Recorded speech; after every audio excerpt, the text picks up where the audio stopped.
Bharat express जे आहे ते फायनली आपल्याला मुंबईसाठी एक ट्रेन सुरू होत आहे जे जालन्यापासून ते मुंबईपर्यंत जाणार आहे आणि साऊथ सेंट्रल रेल्वेने त्याचा जे इनॉग्रेशनचा कार्यक्रम ठेवलेला आहे आदरणीय पंतप्रधान नरेंद्र मोदी साहेब ते व्हिडिओ कॉन्फरन्सद्वारे त्याचा उद्घाटन करणार आहे।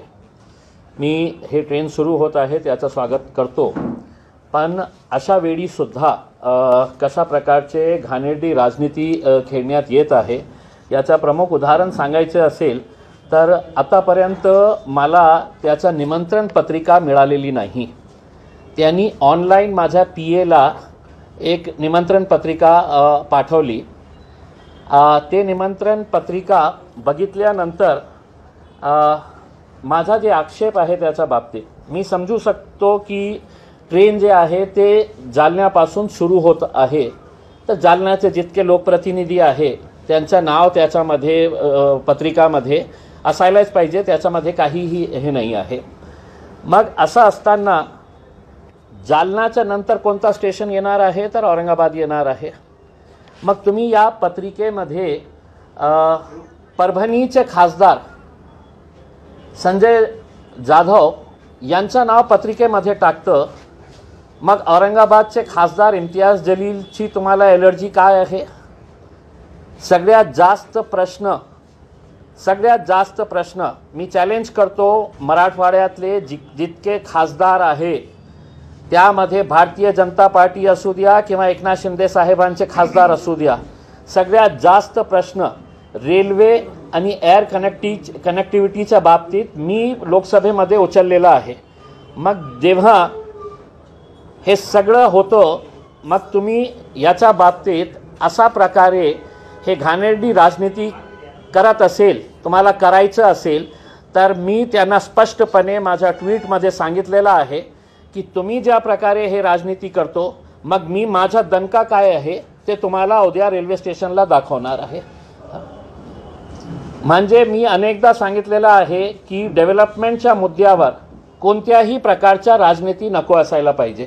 मी जेव्हा रेल्वेचा मुद्दा उपस्थित केला होता लोकसभेमध्ये मग खासदार दुसरे जे खासदार आहे ते कशाला गप्प बसले होते, त्यांनी का आवाज उठवली नाही?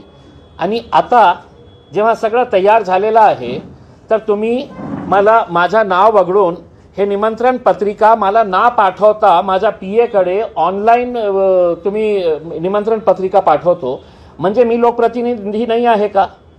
तुम्ही औरंगाबादला सुद्धा एक कार्यक्रम करणार आहे उद्या, मला सांगण्यात आलेलं आहे की उद्या हे कार्यक्रम जे आहे औरंगाबाद रेल्वे स्थानकामध्ये पण होणार आहे 11:45 तर मी समजू शकलं असतं की तुम्ही जालन्याचे लोकप्रतिनिधी, पण तुम्ही जेव्हा परभणीचे खासदारांचं नाव त्याच्यामध्ये टाकू शकतो की तिथून ट्रेन जाणारच नाही आहे, मग माझं नाव वगळण्याचं कारण काय आहे हे तुम्ही सांगा।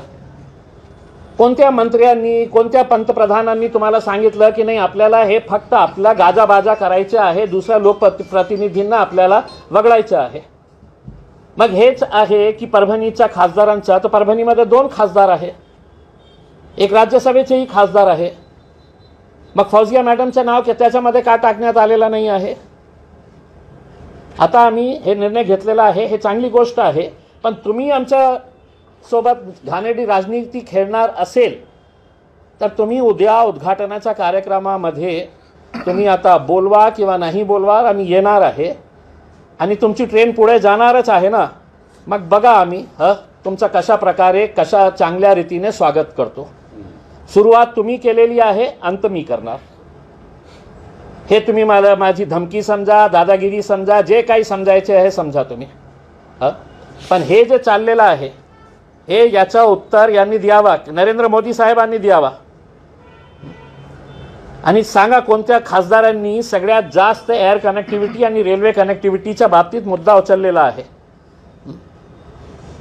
इतकं सारे तुम्ही नाव याच्यामध्ये लिहिलेलं आहे, मी समजू शकतो ना।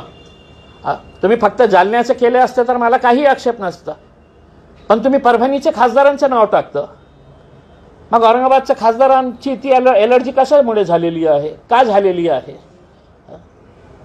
आता मी माझ्या सगळ्या पार्टीचे जे यांना पण खूप राग आलेला आहे की साहेब तुमचं नाव कशासाठी नाही आहे.